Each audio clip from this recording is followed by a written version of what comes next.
नमस्ते प्यारे विद्यार्थियों। आज हम इस प्रश्न पत्र को हल करने वाले हैं। ये कक्षा 10वीं का प्रश्न पत्र है मिड टर्म की परीक्षा के लिए। इससे आपको मदद मिलेगी कि मिड टर्म में कैसा पेपर आने वाला है, किस तरह से प्रश्न आपसे पूछे जाएंगे। डीबीएसई बोर्ड के द्वारा जो भी मिड टर्म के लिए पाठ्यक्रम निर्धारित किया गया है वहाँ से यहाँ पर सवाल पूछे गए हैं और आप देख सकते हैं पेपर का पैटर्न कैसे आने वाला है। खंड 2 आपका व्याकरण से संबंधित होता है। व्याकरण में जो भी आपका पाठ्यक्रम है वहाँ से सवाल पूछे जाते हैं। तो यहाँ पर आप देख सकते हैं उपसर्ग और प्रत्यय से सवाल पूछे जा रहे हैं, तत्सम तद्भव से सवाल पूछे जा रहे हैं, रस से संबंधित सवाल पूछे जा रहे हैं। ये सारे टॉपिक आपके पाठ्यक्रम में शामिल किए गए हैं। आपके पाठ्यक्रम को पूरा विस्तार से मैंने एक वीडियो की फॉर्म में रिकॉर्ड किया है, आप उसे देख सकते हैं। और चैनल पर एक पूरी प्लेलिस्ट भी बनाई गई है जिसमें आपका मिड टर्म का पूरा पाठ्यक्रम दिया गया है, प्रैक्टिस सेट भी दिए गए हैं और साथ में फाइनल टर्म के लिए भी पूरा पाठ्यक्रम मैंने हल करवाया हुआ है। आप चाहें तो वीडियो देख सकते हैं। आगे आप देख सकते हैं ये व्याकरण से संबंधित परिभाषाएं पूछी गई हैं। तो व्याकरण में भी एमसीक्यू वाले प्रश्न भी आते हैं और साथ में लिखित तौर पर उत्तर देने वाले प्रश्न भी आते हैं। तो इनको सीआरटी और एसआरटी बोलते हैं। एमसीक्यू बेस्ड जो क्वेश्चन होते हैं उनको एसआरटी बोलते हैं। सिलेक्ट रिस्पॉन्स टाइप होते हैं ये, और साथ में जो रिटर्न वाले होते हैं उनको सीआरटी बोलते हैं। कंस्ट्रक्टिव रिस्पॉन्स टाइप होते हैं। यहाँ पर आप रस से संबंधित प्रश्न देख सकते हैं और ये तत्सम तद्भव से संबंधित पूछा गया है। इनको विस्तार से अभी हम हल करेंगे, पहले पूरे प्रश्न पत्र को देख लेते हैं। तीसरा खंड आप देख सकते हैं आपकी पाठ्य पुस्तक से संबंधित प्रश्न पूछे जाते हैं और 26 से लेकर 30 यानी कि कुल 4 सवाल आपके पूछे जाते हैं। तो सफ़ेद रात कविता आपने पढ़ी है, भारतवर्ष की उन्नति आपने पढ़ी है और यहाँ पर अट नहीं रही है कविता आपकी इकाई 3 में शामिल की गई है, वो आप पढ़ लेंगे, वहाँ से सवाल पूछा गया है। साथ में बाल गोविंद भगत भी एक पार्ट है, वो भी आपकी इकाई 3 में शामिल किया गया है। एक वृक्ष की हत्या आप पढ़ ही चुके हैं, इकाई 1 का हिस्सा है। तो इस तरीके से प्रश्न 30 आपके यहाँ तक हो जाते हैं।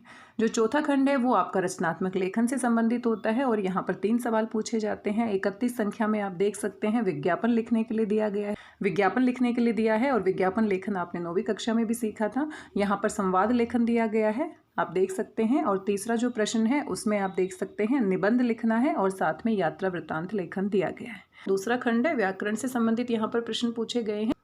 16 से 20 तक जो प्रश्न पूछे गए हैं वो एमसीक्यू बेस्ड है और यहाँ पर आपने सही का निशान लगाना है। तो सावधानी शब्द में प्रयुक्त प्रत्यय क्या होता है? तो प्रत्यय आपने अच्छे से पढ़े हैं, 9वीं कक्षा में भी आपने पढ़े हैं। जो शब्दांश प्रत्यय जो होते हैं वो शब्द नहीं होते बल्कि शब्दांश होते हैं। उपसर्ग भी शब्दांश होते हैं जो किसी मूल शब्द के पीछे लगकर एक नए शब्द का निर्माण करते हैं। तो सावधानी में आप ध्यान से देखिए, सावधान आपने सुना भी है। सावधान हमारा मूल शब्द है और इसके पीछे बड़ी ई की मात्रा है, तो बड़ी ई आपका यहाँ पर क्या है? प्रत्यय है। तो यहाँ पर आपने ऐसे ही नहीं तोड़ना कि साव अलग हो गया, धानी अलग हो गया, आनी अलग हो गया, ई अलग हो गया, और ई भी देखो बड़ी की मात्रा है तो बड़ी की मात्रा, तो दूसरा विकल्प सही है। संस्कार शब्द में किस उपसर्ग का प्रयोग हुआ है? उपसर्ग वे शब्दांश होते हैं जो मूल शब्द के आगे लगते हैं। तो संस्कार में जो बिंदु होता है ये म के साथ यहाँ पर इस तरीके से उपसर्ग के रूप में प्रयोग किया जाता है, सम और कार। और इस तरीके के बहुत सारे प्रश्न पूछे जाते हैं। संसार पूछा जाता है तो सम जमा सार हो जाएगा। संस्कृति पूछा जाता है, सम जमा कृति हो जाएगा। तो एक ही पैटर्न से यहाँ पर व्यंजन संधि का प्रभाव दिखाई देता है। तो यहाँ पर देखो सम यहाँ पर सबसे सही है, सन भी नहीं आएगा। बोलने में संस्कार तो हमें लगता है सन हो सकता है लेकिन सन नहीं होगा, संस भी नहीं होगा क्योंकि आधा स है, तो इसमें भी हम कंफ्यूज हो सकते हैं। तो यहाँ पर व्यंजन संधि के नियम लगे हैं और सम जमा कार। ऐसे ही संसार पूछ लिया जाता है, संस्कृति पूछ लिया जाता है। तो इस तरीके के जो आपके शब्द होते हैं उसमें जो बिंदु होता है उसकी आवाज़ न की आती है, लेकिन जब हम उसका उपसर्ग अलग करते हैं तो वहाँ पर म का प्रयोग करते हैं। निम्नलिखित विकल्पों में से तद्भव शब्द का चयन कीजिए। जो शब्द संस्कृत भाषा से थोड़े से बदलाव के बाद हिंदी में प्रयोग किए जाते हैं वो तद्भव कहलाते हैं। तो आपने तद्भव शब्द का चयन करना है। तो योगी तत्सम है, मार्ग भी तत्सम है, भाद्र भी तत्सम है और हल्दी जो है वो तद्भव है। क्योंकि अगर संस्कृत की बात करें तो हरिद्रा इसे कहते हैं, हल्दी को क्या कहते हैं? हरिद्रा कहते हैं।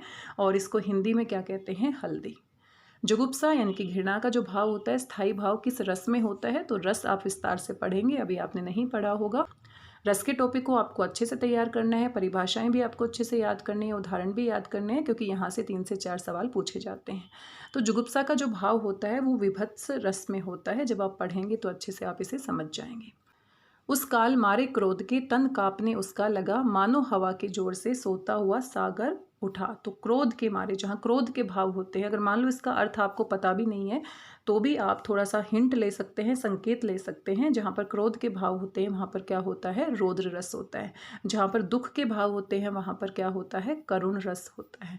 जहाँ पर वीरता का भाव होता है, साहस और उत्साह होता है, तो वहाँ पर क्या होता है, वीर रस होता है। और भयानक रस में क्या होता है, डर का भाव होता है, भय का भाव होता है। तो यहाँ पर क्या है, क्रोध के भाव है तो यहाँ पर रौद्र रस है। आगे के जो प्रश्न है व्याकरण से संबंधित है, लेकिन यहाँ पर उत्तर आपको लिखने हैं। भयानक रस का लक्षण और उदाहरण लिखिए। तो यहाँ पर उदाहरण के साथ पूरी परिभाषा आपने लिखनी है।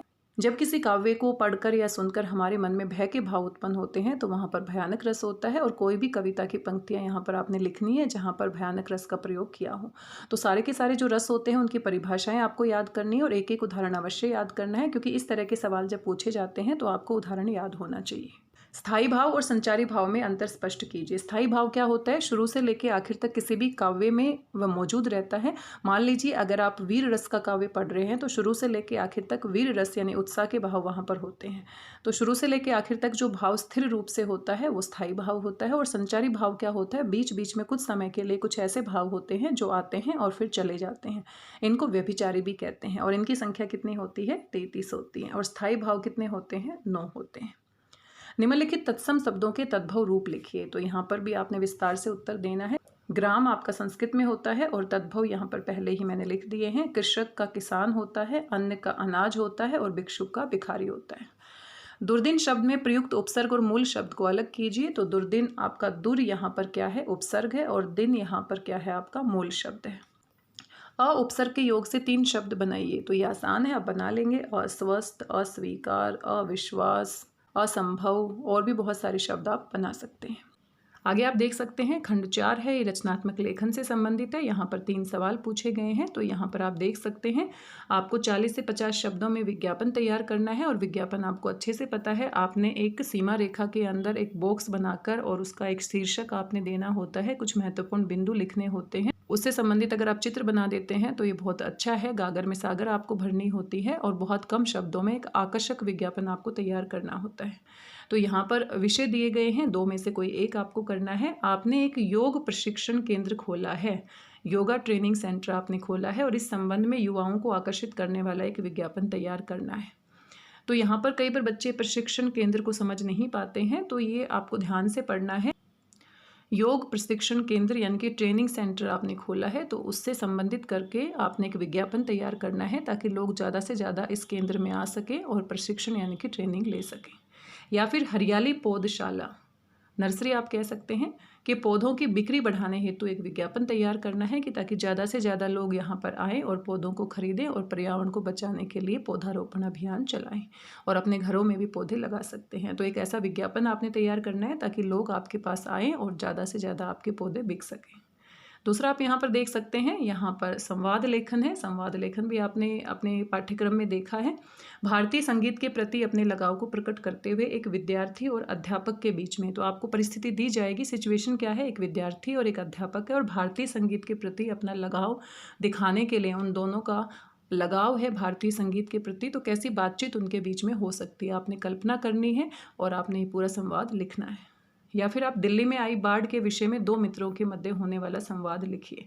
तो दिल्ली में कुछ समय पहले बाढ़ आई थी, तो ऐसे ही कोई परिस्थिति आपको दे दी जाएगी जिसकी कल्पना आपको करनी है और यहाँ पर 2 मित्रों के बीच में किस तरह का संवाद हो सकता है, तो आपने अपने दिमाग से सोचना है, कल्पना करनी है और उसके आधार पर लिखना है।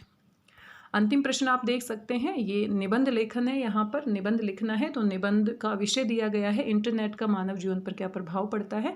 और ये बिंदु होते हैं ना, कई बच्चे इनको पढ़ते नहीं हैं, ये बहुत महत्वपूर्ण होते हैं। इंटरनेट का अर्थ, पहला पॉइंट आप ये बना सकते हैं, इंटरनेट का अर्थ क्या होता है, उसको अच्छे से आप विस्तृत रूप में लिख सकते हैं।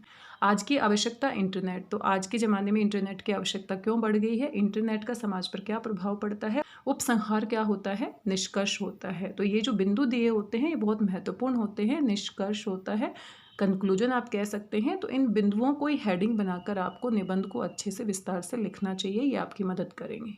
या फिर अगर ये आप नहीं लिखना चाहते तो यात्रा वृत्तांत के बारे में आप लिख सकते हैं, आपके द्वारा की गई किसी गाँव की यात्रा।